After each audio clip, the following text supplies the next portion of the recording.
नमस्कार, आप देख रहे हैं द लीडर हिंदी और मैं हूं आपके साथ स्वप्निल यादव। हरियाणा विधानसभा चुनाव में कांग्रेस और बीजेपी के बीच सीधा मुकाबला माना जा रहा है। बीजेपी सत्ता की हैट्रिक लगाने की कवायद में तो कांग्रेस 10 साल के बाद अपनी वापसी के लिए बेताब नजर आ रही है।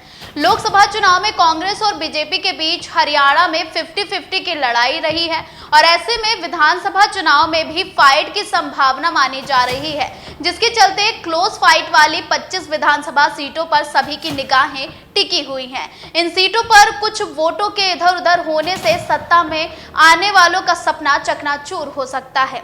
2019 में हरियाणा विधानसभा चुनाव हुए थे, जिसमें 25 विधानसभा सीटों पर कांटे का मुकाबला रहा था। इन सीटों पर जीत हार का अंतर 5000 वोटों से कम नहीं था।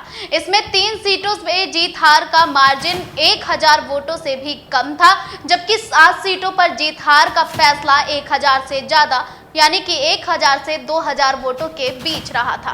इसी तरह से 15 सीटों पर 2000 से 5000 के बीच का मार्जिन रहा था।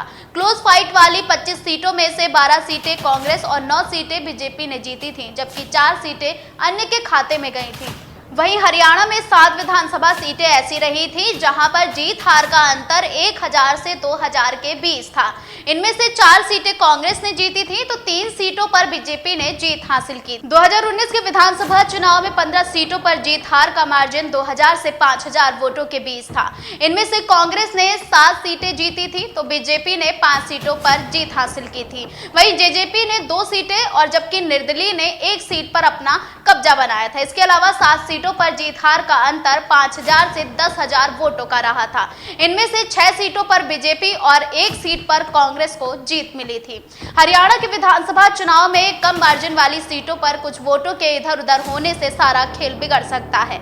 इस बार जिस तरह से तमाम क्षेत्रीय दल भी चुनाव मैदान में ताल ठोक रहे हैं और निर्दलीय भी किस्मत आजमा रहे हैं, ऐसे में 2010 के क्लोज फाइट वाली सीटों पर सभी की निगाहें लगी हुई हैं।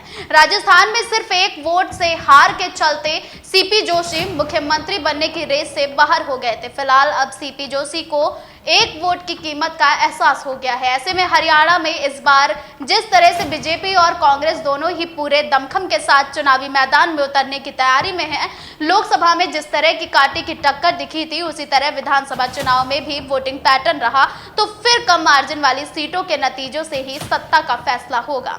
फिलहाल आपकी इस पर क्या राय है, कमेंट बॉक्स में जरूर बताइएगा। तो वक्त हो गया है आपसे इजाजत लेने का, तो हमें दीजिए इजाजत और आप देखते रहें द लीडर हिंदी।